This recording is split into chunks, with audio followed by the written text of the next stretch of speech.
नारायण नारायण। आप सभी का स्वागत है। और आज मैं आपको आपके जीवन से वो जीवन के उद्देश्य को अवगत कराने का एक प्रयास कर रहा हूँ। एक प्यारी सी कथा आपके समक्ष सुनाने वाला हूँ। कृपया इस कथा को मन लगाकर सुनिएगा, क्योंकि आपको अपने जीवन का उद्देश्य पता चले, वह वास्तविकता का ज्ञान हो।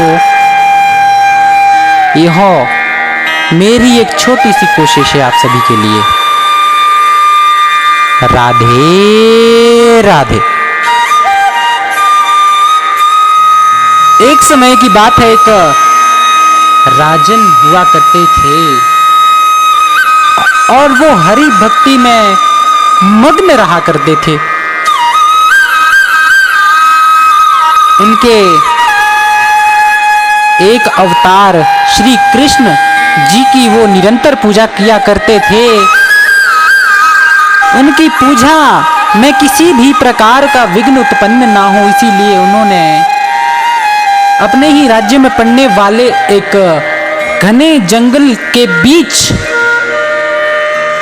प्रभु का एक सुंदर सा भव्य सा एक मंदिर बनाया। और उसमें निरंतर पूजा करते रहते। 1 साल हो गई, 2 साल हो गई, 3 साल हो गई, 4 साल हो गई। इसी तरीके से वर्ष बीतते गए और राजन की भक्ति में रुचि और भी अधिक बढ़ती गई और बढ़ती गई। वो हर रोज अपनी प्रजा का ध्यान रखने के साथ साथ प्रभु की भक्ति में मग्न हुआ करते थे। उस जंगल के बीच बनाए गए मंदिर में वो रोज 5 से 6 घंटे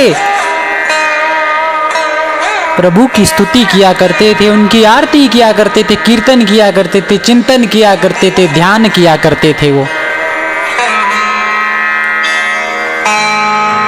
वर्ष बीतते गए, समय बीतता गया, राजन की रुचि भक्ति में बढ़ती गई और एक समय ऐसा आया कि प्रभु राजन की भक्ति से बहुत ज्यादा प्रसन्न हुए और उन्हें दर्शन दिए। और नारायण ने कहा कि हे राजन, आज तू मुझसे जो भी मांगेगा मैं तुझे अवश्य दूंगा। मैं तेरी भक्ति से प्रसन्न हूं। और राजन ने कहा कि हे भगवान, अगर आपने कुछ देना ही है तो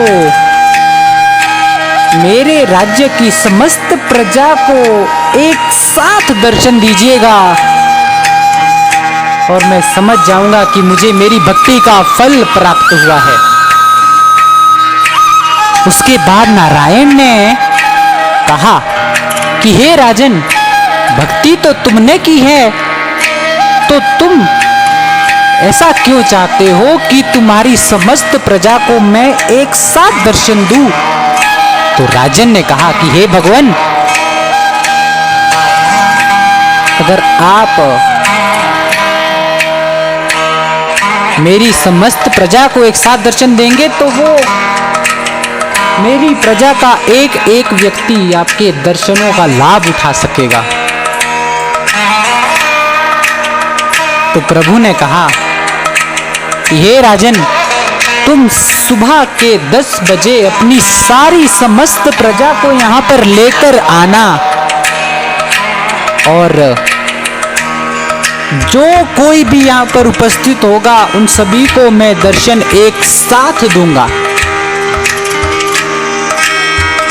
तो राजन ने कहा, भगवान, जैसा आपने कहा है कि आप सुबह 10 बजे यहाँ पर मेरी प्रजा को दर्शन देंगे, आप उनका इंतजार करेंगे, तो मैं सुबह 10 बजे तक यहाँ पर अपनी समस्त प्रजा को लेकर आऊँगा प्रभु। मैं तो धन्य हो चुका हूँ प्रभु, आपने मुझे इतना अच्छा आशीर्वाद दिया, क्योंकि ये प्रजा मेरी संतान है, ये संतान के समान है मेरी ये सारी प्रजा। इसीलिए मैं चाहता था कि आप एक साथ दर्शन मेरी प्रजा को दे, और आपने मेरी प्रजा को दर्शन देने का वचन दिया है। मैं तो धन्य हो गया प्रभु। उसके बाद राजन मुस्कुराते हुए खुशी और हर्षोल्लास से अपने महल की तरफ जाते और समस्त राज्यों की प्रजा तक यह संदेश पहुंचाने का आदेश दिया कि कल सुबह 10 बजे नारायण आप सभी को दर्शन देंगे, जो भी मेरे साथ चलेगा उस मंदिर में। मां जंगलों में पूरे राज्यों में ऐलान हो गया, और जैसा कि पूरे राज्यों में ऐलान हुआ,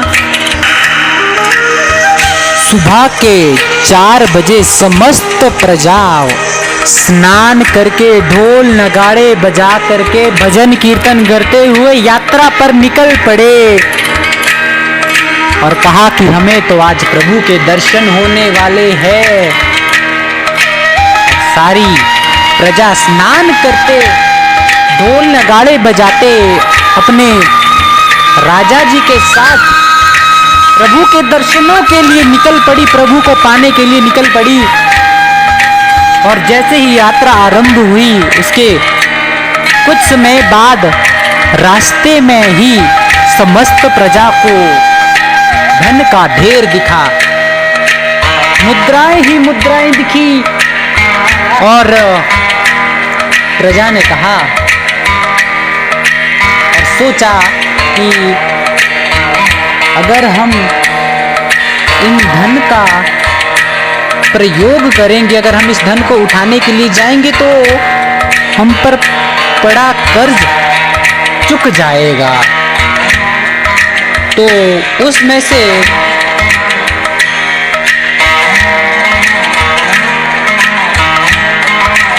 प्रजा का 1/4 भाग उस धन के ढेर की तरफ बढ़ने लगा। राजा ने कहा कि रुको, तुमने तो प्रभु के दर्शन करने जाना था, क्यों तुम इस माया के पीछे पड़ रहे हो? तो प्रजा ने कहा कि हे राजन, हम पर बहुत सारा कर्ज पड़ा है, हमें बस उसे चुकाना है एक बार।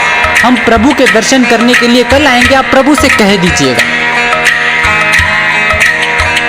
तो बाकी की बची प्रजा प्रभु के दर्शनों के लिए आगे बढ़ चुकी थी, और जैसे ही आगे बढ़ चुकी थी और बीच रास्ते में बाकी की बची समस्त प्रजा को सोने का ढेर दिखा, सोने और मोती चांदी का ढेर दिखा। और जैसे ही प्रजा को यह दिखा, वैसे ही अधिकतर प्रजा उस मोह माया के जाल में पड़कर उस स्वर्ण ढेर की तरफ बढ़ने लगी। और राजा ने कहा कि तुमने तो प्रभु के दर्शन करने जाना था, प्रभु को पाने जाना था, तुम कहाँ मोह माया में उलझ रहे हो? तो प्रजा ने कहा कि हे राजन, अगर हम अभी नहीं गए तो हमारे हाथों से इतना अच्छा मौका छूट जाएगा और हमें मेहनत करने की आवश्यकता नहीं पड़ेगी। और राजा ने बहुत समझाया, लेकिन नहीं समझी प्रजा, और 1/3 प्रजा ही अभी बच चुकी थी राजा के समक्ष, राजा के साथ प्रभु के दर्शन करने के लिए। और शेष प्रजा प्रभु को पाने के लिए, प्रभु के दर्शन करने के लिए, प्रभु को प्राप्त करने के लिए राजन के साथ दर्शनों के लिए निकल पड़ी। और अब केवल और केवल प्रजा का 1/4 भाग ही राजन के साथ। उस मंदिर से केवल 2 किलोमीटर पहले समस्त प्रजा को हीरे का ढेर दिख गया, जहां पर एक हीरे की कीमत लगभग 1 से 2 करोड़ थी। तो इतना अच्छा मौका कौन छोड़ता। यह देखकर राजन ने अपना सिर पकड़ा कि उसकी समस्त प्रजा जो उसके साथ बढ़ चुकी थी प्रभु को पाने के लिए, वो उस हीरे के ढेर में जाकर खजाना एकत्रित करने चली गई थी। राजा के बार बार समझाने के बाद भी जब प्रजा उनसे ना समझाई गई तो प्रजा ने कहा कि हे राजन, आप प्रभु से कहिएगा कि हम आपसे कल मिल लेंगे। रात्रि में राजन अकेले ही प्रभु के दर्शन करने के लिए चल पड़े। मन में उदासी लिए प्रभु के मंदिर चले गए। मंदिर के द्वार पर ही नारायण अपने मुख पर मुस्कान लिए राजन और उनकी प्रजा का इंतजार कर रहे थे। जैसे ही नारायण ने राजन को अकेले देखा, नारायण ने पूछा कि हे राजन, तुम्हारी समस्त प्रजा कहाँ है, जिसके लिए तुमने मुझे यहाँ पर आज आने का निमंत्रण दिया या आग्रह किया। तो राजन ने कहा कि क्या बताऊं राजन। और राजन रोते रोते प्रभु के चरणों में गिर पड़े और गिड़गिड़ाने लगे कि हे प्रभु, मत ही पूछिए कि आज क्या क्या नहीं हुआ मेरे साथ।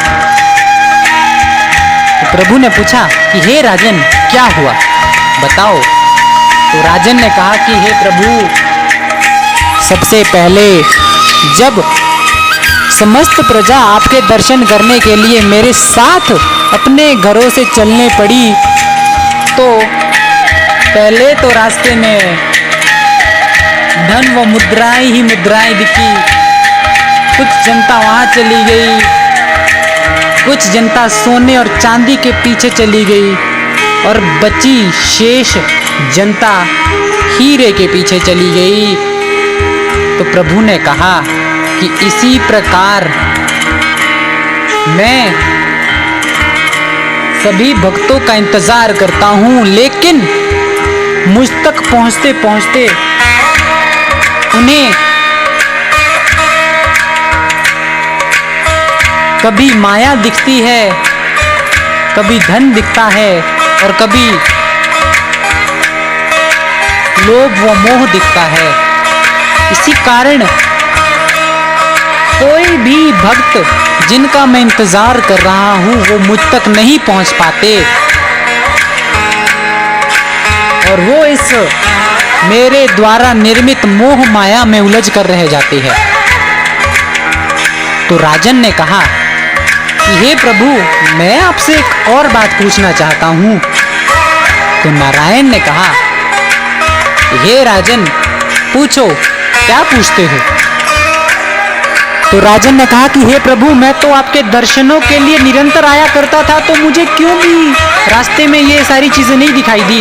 तो प्रभु ने कहा कि हे राजन, ये इसलिए क्योंकि तुम मुझे पाने आते थे, ना कि मोह माया के पीछे आते थे। तो यह सुनकर राजन बहुत खुश हुए और प्रसन्न हुए। तो भक्तों, आपको इस कहानी से क्या सीख मिलती है, कृपया करके मुझे कमेंट सेक्शन में ज़रूर बताइएगा, और आपसे मिलेंगे अगली कहानी में। तब तक के लिए राधे राधे।